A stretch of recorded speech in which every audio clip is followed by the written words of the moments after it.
Kreml Hair Tonic and Kreml Shampoo present the new adventures of Sherlock Holmes, starring Nigel Bruce as Dr. Watson and Tom Conway as Sherlock Holmes.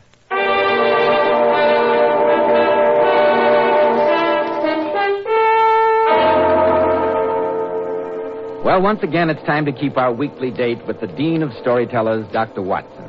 I'm sure he's expecting it. I am indeed, Mr. Bell. Good evening. You're punctual to the minute, as usual. This is one doctor's appointment I'll never be late for. Oh, that's very nice of you to say so, my boy. Draw up your usual chair and settle down. That's it. Fire in the grate, the lights turned low, and a wind howling outside.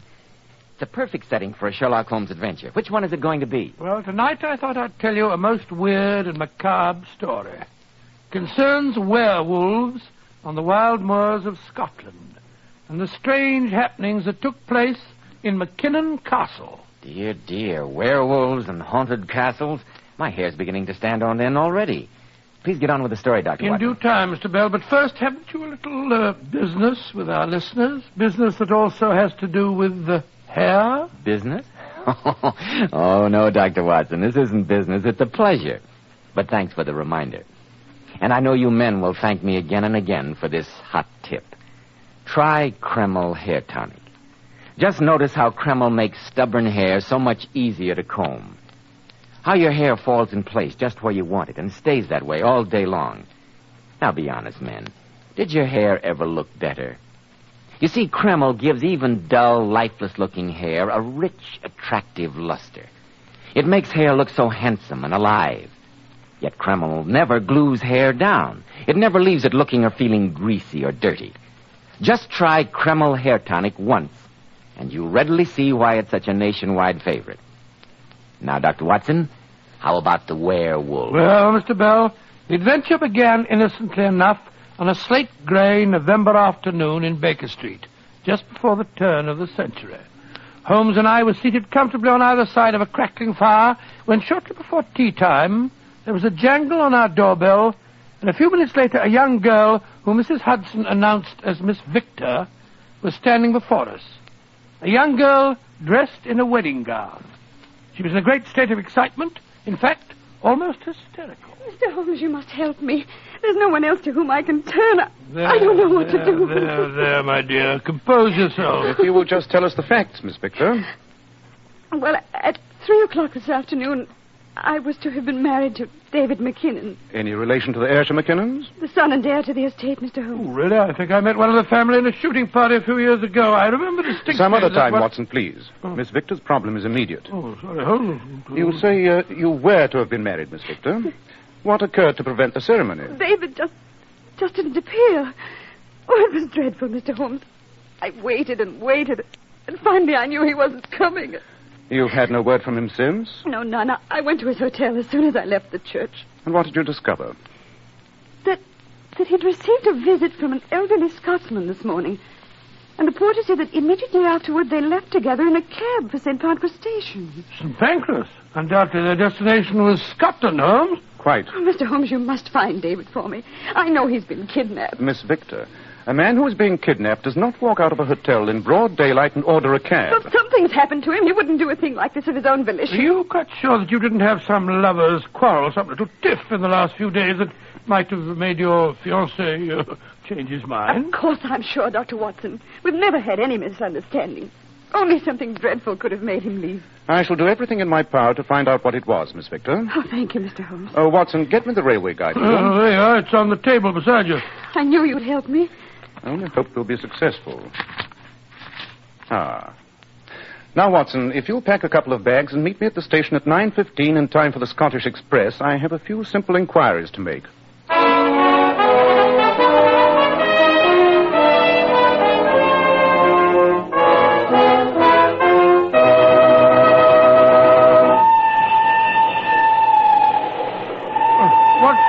What kept you so long, Holmes? We almost missed the train. You're shockingly out of condition, Watson. Well. A little sprint like that shouldn't leave you so winded. Well, never mind about my condition. Where have you been for the last 4 hours? Delving into the back issue files of the Times. Very instructive. You should try it sometime. Rubbish. There's nothing duller than yesterday's news. I doubt if you'd call the legend of the McKinnon family dull, Watson. On the contrary. Oh, so that's what you've been looking up. Yes. It's a history that goes back several hundred years of brawling and bloodshed. The founder of the clan was a 14th century Scottish warrior by the name of Wolfhound Mackinnon. He's reputed to have been so incredibly vicious in battle that his enemies accused him of being a werewolf. A vampire? Oh, come now, Holmes. Merely repeating a 500-year-old legend. The point is that the present head of the clan, the father of the disappearing fiancé today, is known as Black Angus. He's a dominant, thoroughly hated man whose local reputation is as frightening in our day and age as his predecessors was 5 centuries That's ago. all very interesting, Holmes, but I don't see why you should get so excited over a 500-year-old legend. Well, you see, Watson, I found another rather curious fact in the papers. Oh? What was that? Several times during the last few months, sheepdogs have been found dead in the vicinity of Mackinnon Castle with their throats torn out. Good heavens.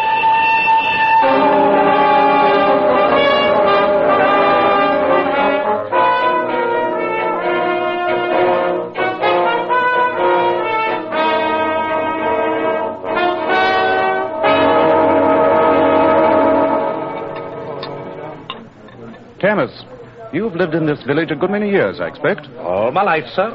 And this inn was my father's before me. We're interested in some of the local beauty spots, particularly McKinnon Castle. Kinnan Castle is no beauty spot, sir. Oh, really? Devil's Castle, we call it. There isn't a one of us in the village that wouldn't be glad to see the ground open up and swallow the place. Aye, and every McKinnon who lives there. Gracious me. Why are the Mackinnons so hated, Thomas? They're no men. They're monsters. A McKinnon thinks that because he owns the land, he owns the air a man breathes, too. And Black Angus is the biggest, blackest devil of them all. Black Angus, you mean the present laird? Aye. And if he keeps up with his devil's work, he'll be the dead laird before long. Dear me, how bloodthirsty. What's been going on, Thomas? It's the sheepdog, sir. Hereabouts, a man's sheepdog is his living. And yet 6 more have been killed in the past 2 weeks. And all of the poor wee beasties lying there on the moors with their throats torn out. How can you blame McKinnon for that? Surely some animal... Aye, sir, aye. An animal that stands on 2 feet. What are you suggesting, Thomas? I'm suggesting nothing, sir. Except those dead dogs all had human teeth marks on their throats. You insinuating that Black Angus is a vampire? Oh, now. Really, my dear fellow. We've seen him at night, when the moon was high, galloping across the moors on his big black horse. And the next morning, there's always been a dead sheepdog. You've seen him yourself? Well, no, sir. But there are those that have. There's no mistaking him with his big coat flapping and his hat pulled down over his eyes. What an extraordinary business. Interesting, very interesting. Do you see that gentleman that just came in, sitting by himself in the corner there, sir? The man in the grey overcoat? Aye. His name's Humphreys. He can tell you more about the McKinnons than I can. He's a cousin of the family. And even though he's related and lives at the castle, he's as nice a gentleman as you'd meet up with. Thank you for the information, Thomas. I think perhaps we'll go and have a chat with him. Come on, Watson. Right, Holmes. Thank you, Thomas, thank you. Glad to be of service, gentlemen. Excuse me. Mr. Humphreys? Aye? May we take the liberty of introducing ourselves? I'm Sherlock Holmes, and this is my friend, Dr. Watson. How do you do, Mr. Humphreys? How do you do? Oh, won't you sit down? Thank you. Thomas tells me you are a cousin of the McKinnon family. I am. Do you know them? We're particularly interested in one of them, Mr. Humphreys. Yes, in David McKinnon. David's a very fine boy. You knew he was to have been married in London yesterday? Aye, I knew that. Did you also know that just before his wedding, he suddenly disappeared, Mr. Humphreys? Gentlemen, may I ask the reason for your interest in young David? That's a very fair question, sir. I have been asked by Miss Victor, David's fiancée, to try and find the young man. Oh, I see. It's a very unfortunate business. Mr. Humphreys, shortly before the wedding yesterday, David McKinnon had a visitor in his hotel. They left together, presumably to catch the express for Scotland. And poor Miss Victor was left stranded at the church. The dear little thing was heartbroken. She would be. Mr. Holmes, I wish I could help you in some way, but... You can, Mr. Humphreys. Well, how? By telling us what message you delivered to David at his hotel yesterday. But I... Oh, come now, Mr. Humphreys. The man seen to be leaving the hotel with David was wearing a gray raglan coat, such as you are wearing. In addition, I observed as we sat down that you're reading yesterday's edition of the London Times. Even if you subscribed to it, it couldn't have reached you here in Scotland through the post this speedily. Amazing, Holmes. Elementary, isn't it, Mr. Humphreys? Well, I don't know about that, but your deduction is correct. Yes, Mr. Holmes, I did return with David from London yesterday. What was the message you were sent to give him, may I ask? The message that decided him not to go through with his marriage? I'm afraid I can't answer that question, Mr. Holmes. Though I may tell you it's a family secret of the gravest importance. Well, in that case, our only recourse is to go to McKinnon Castle and pursue our inquiries there. Well, I imagine that would be best, gentlemen, but frankly, I doubt if you'll gain admittance.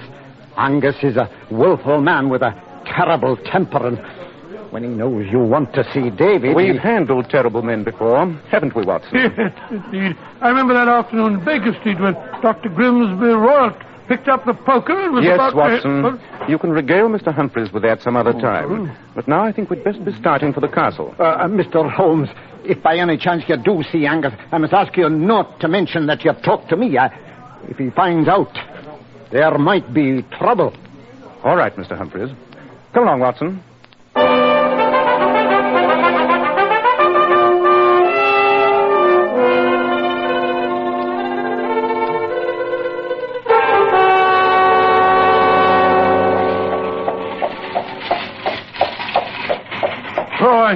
I wish they'd put some springs in this vehicle. It's worse than an Irish jaunting car.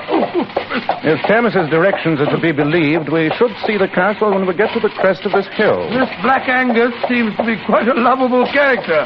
Even Humphreys, his cousin, seems to be terrified of him. The man was positively shaking. Yes, I noticed that. That must be the castle now. By George. Forbidding-looking place, isn't it? Yes. Watson, rein in your horse. We're back. What is it, Holmes? Look, lying by the side of the road. It's just a dead dog. Yes, a dead sheepdog. Come on. The dog's throat has been torn out. Yes. And look here, Watson. Look at these marks on the throat. Good heavens, Holmes. They are the marks of human teeth.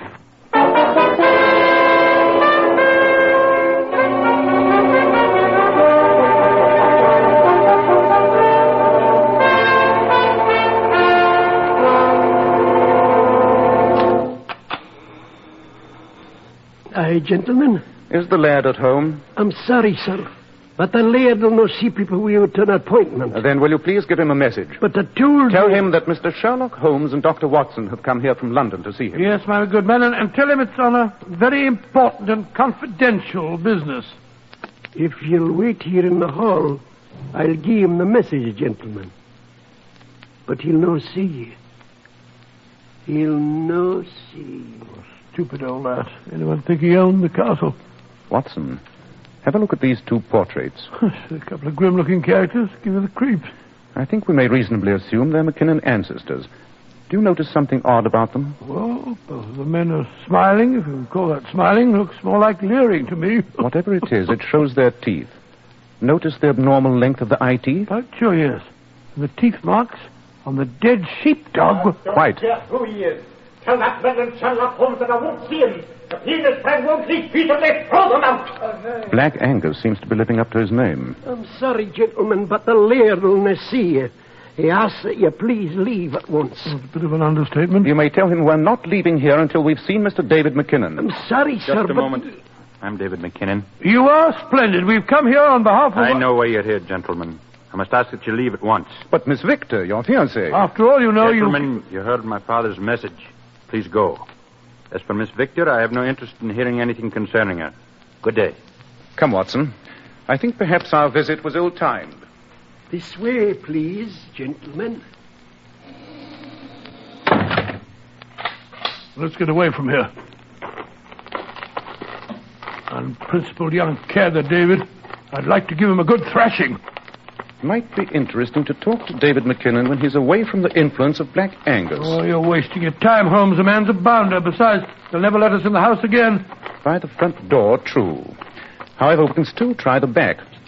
Leave your hat and coat in the bushes here, old chap.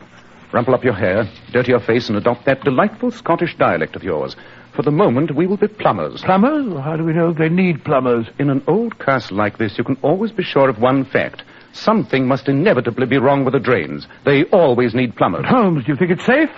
I mean, if Black Angus discovers us, he may be dangerous. I'm afraid that's a chance we'll have to take. Come along, Watson, and try to look as much like a plumber as possible.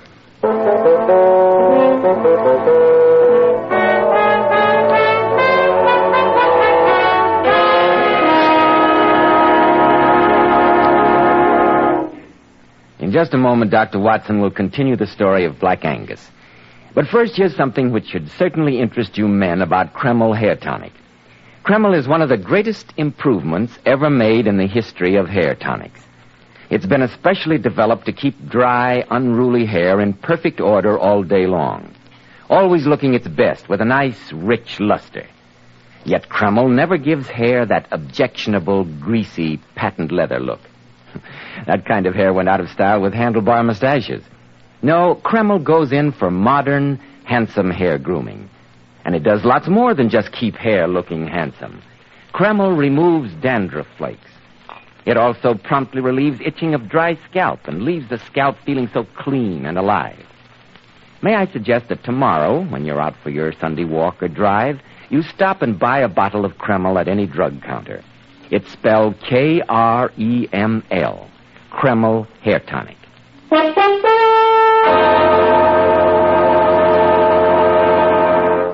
And now, Dr. Watson, did you and Sherlock Holmes manage to get into McKinnon Castle disguised as plumbers? We did, Mr. Bell. Holmes is right about the drains. We were welcomed at the service entrance with open arms, figuratively speaking. Of course, we were shown down to the basement and left to our own devices. As soon as the coast was clear, I found myself following Sherlock Holmes as he stealthily mounted an old stone stairway. I must confess that my heart was in my mouth. This stairway should lead us up to the east wing, I'd say. By the way, Watson, you make a most convincing plumber. Oh, really? I've always not rather good at charades, you know. Quiet, Watson. The light under that door. The door is slightly ajar. Come here, Watson. We can see through the crack. There's a man seated in front of the dressing table, staring into the mirror. Candlelight's flickering, but I'll give you odds that's Black Angus. I don't like this, Holmes. I don't like it. Holmes, he's got a revolver. He's raising it. Angus McKinnon, put down that revolver. Who the devil are you? My name is Sherlock Holmes. I told Bruce to throw you out. This time I'll do it myself, you prying... Mr. McKinnon, I know what you were thinking when you raised that revolver to your temple just now. And believe me, you're wrong. You can't possibly know. I think I do. You are convinced that you have been killing these sheepdogs. You have been so preoccupied with the legends of your great ancestor, Wolfhound McKinnon, that you think that your brain has snapped and that you've turned into a vampire. You're right, Mr. Holmes. But how you found out is beyond me. You know about the dogs? The sheepdogs with their throats torn out? Yes, we know about them. In fact, we found one as we were driving out about a mile from here. I know. They brought me the news not more than 2 hours ago. It won't happen again. You're convinced that you are responsible for these killings? What else can I think? All the evidence, the blood stains on my cloak. And I know those stains are not caused by human blood. You remember nothing? Nothing. But when I think of the heritage of the McKinnons, how can I doubt? Then that's the reason your son was recalled from London yesterday. It is. You suddenly had proof of what you thought to be your own morbid tendencies. And so you sent a message to your only son, warning him that he must not allow the woman he loved to marry into a family stained with madness. Holmes, you seem to understand my problem. But I will not discuss it with you. Go away, both of you.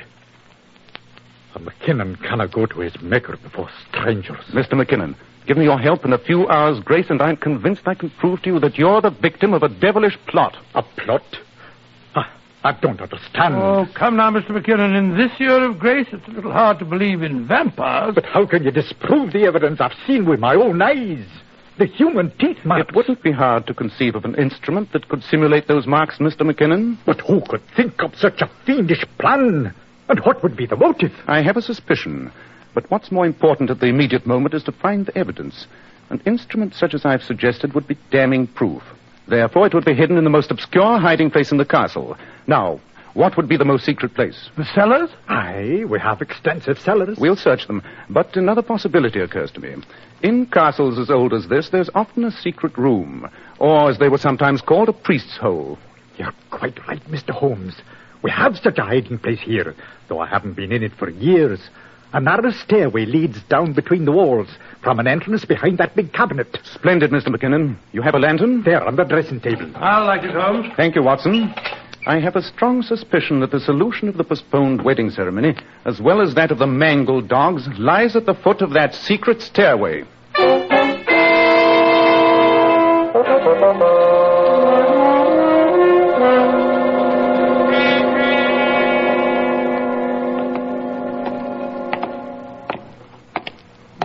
Stuffy little place. Festooned with cobwebs. Oh, dear, oh, dear. Just walked into another one. Nobody's been down here recently, Holmes. I'd swear to that. Give me the lantern, Watson, will you? There you are, fella. Thanks. Uh-huh. Look here in the dust on the floor. Footprints. Footprints leading to that old chest in the corner over there. Yes. Doesn't seem to be locked. Look, Mr. McKinnon. See this devil's instrument? What is it? It looks like a metal trap. It is, with jaws of steel and a powerful spring. Oh, good heavens. And you can see the recent bloodstains on it. This fiendish instrument gives us the answer to those poor dead dogs. You mean that this was used to tear up their throats? Undoubtedly.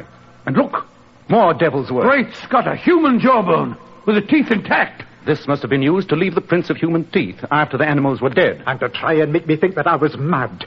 The devils. Oh, where are you? Somebody shot the lantern out of my hand. You're too inquisitive, Sherlock Holmes. Humphreys. Yes, Angus, your cousin, Humphreys. We've found you out, Humphreys. I know what you and your meddling friends have found out, Angus. Thoughtful of you to put yourselves in my power. A priest dungeon will make a perfect coffin for the three of you. I'm going to lock and bolt this door at the head of the stairs. It's your only escape.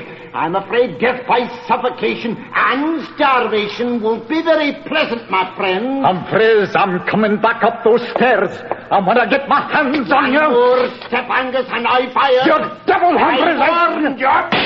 Oh! Watson, where are you? Up here, by the ceiling. How is he? I'm all right, Holmes. I think the shot just grazed me. I'll strike a match. Yes. Just a flesh wound as far as I can see. Good. McKinnon, is there another exit from this room? There is, Mr. Holmes.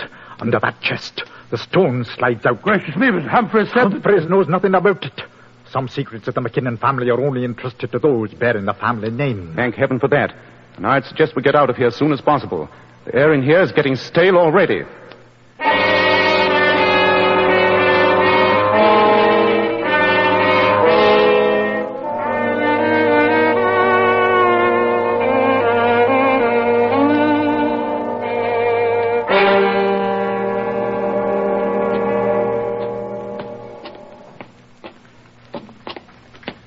Lean on me, Mr. McKinnon. That's it. How are you feeling? A little shaky, but I'm all right, Mr. Holmes. Where in blazes are we? We've been following this little passage up and down, round and round. Right now we're behind the wall of the library. The entrance is ahead of us, concealed by a tapestry. Shh. There's a faint crack of light. We're behind the tapestry. Someone's in the library. Boy, I don't know how to say this. It's Humphreys. And my son, David. Shh. Listen. I was worried about those men from London. If Sherlock Holmes should learn of the shame of the David, McKinnons... I'm afraid I've got shocking news for you. Your father has confessed that he has been killing the sheepdogs. Father? He knows that he's mad. He left the castle just now with a pistol. He plans to kill himself. Kill himself? We must stop him. No, my boy, let him go. It's the best way. Poor father. What can I do? There's only one honorable solution, David. Your branch of the family is corrupt, decayed. If your father dies and you disappear, the estate reverts to me, and we can save the McKinnon name with fresh blood. But, Uncle... You can go to the colonies and start life over with a new name. It's the only way. We've heard enough. Come on. Humphreys, you lying devil. Father, they said that... Drop that revolver, Humphrey. Drop it or I'll shoot. We overheard your conversation, Mr. Humphreys. Most enlightening. And we found this where you headed, you filthy beast. A human jawbone. You'd marked the dogs with it and tried to make me think that I'd done it the same. Then what he told me in London was nothing but a pack of lies. Of course. Mr. McKinnon, I suggest you send for the police. The police? What crime can they hold me for? A few sheepdogs killed, and they can't prove I was responsible. There's a mob of people outside the window. Mr. McKinnon, sir, excuse me. What is it, Bruce? It's a crowd of the villagers. They're in an ugly mood. They say you're responsible for the sheepdogs being killed on the moors. They're threatening to burn the castle. I'm afeard they're getting out of hand. Go back and tell them that in a few minutes I'll come out and explain the killing. Aye, sir, aye. But didn't wait too long. I'll go and talk to them, Father. They know me. Mr. Humphreys, possibly the law can do little to you, but the violence of mob rule may prove strikingly effective. Aye, I'll take this blackguard Humphreys out there. They'll know what to do with him. No, you can't do that. You've got to keep me away from them. They tear me to pieces. Sign a written confession, Mr. Humphreys, and we'll protect you. I'll sign anything. Just keep me away from that mob. You suggested that my boy should go to the colonies. Put it in writing that you'll do just that yourself. Give me a pen. Here you are. And now, Watson, I think we still have time to catch the night express for London. I hope we'll have no difficulty in obtaining 3 tickets on such short notice. 3 tickets? Of course. I'm certain young David McKinnon will be accompanying us. I fancy we may be attending a wedding within a very few days.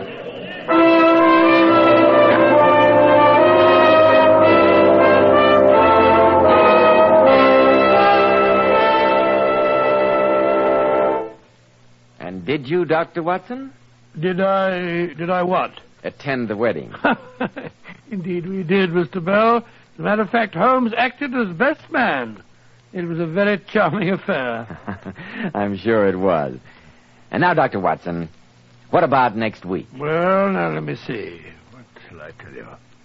Next week, I think I'll tell you a story called The Adventure of the Hungry Cat, in which Sherlock Holmes saves an innocent man from the gallows and brings to justice a particularly vicious and cold-blooded murderer.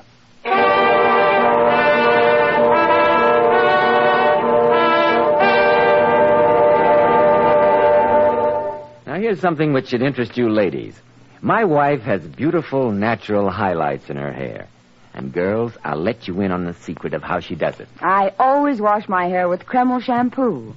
It leaves my hair with a natural glossy luster that lasts for days and days. Kreml shampoo actually brings out all the natural glossy highlights that lie concealed in the hair. In addition, it has a beneficial oil base that helps keep hair from becoming dry or brittle. This famous hard water shampoo works like magic in every type of water. And girls, you'll love the way its rich, luxurious foam penetrates right to the scalp and removes all loose dandruff flakes as well as the dirt. Don't forget, Kreml shampoo is the same beautifying shampoo which those famous $1 million Powers models use. So why not glamour bathe your hair with beautifying Kreml shampoo?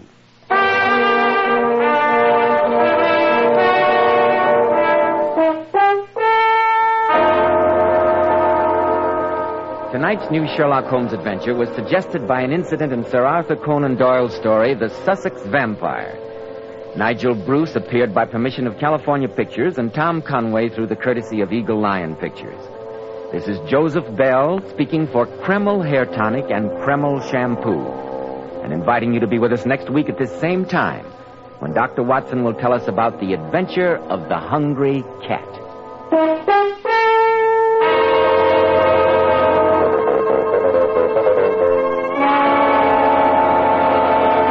This is ABC, the American Broadcasting Company.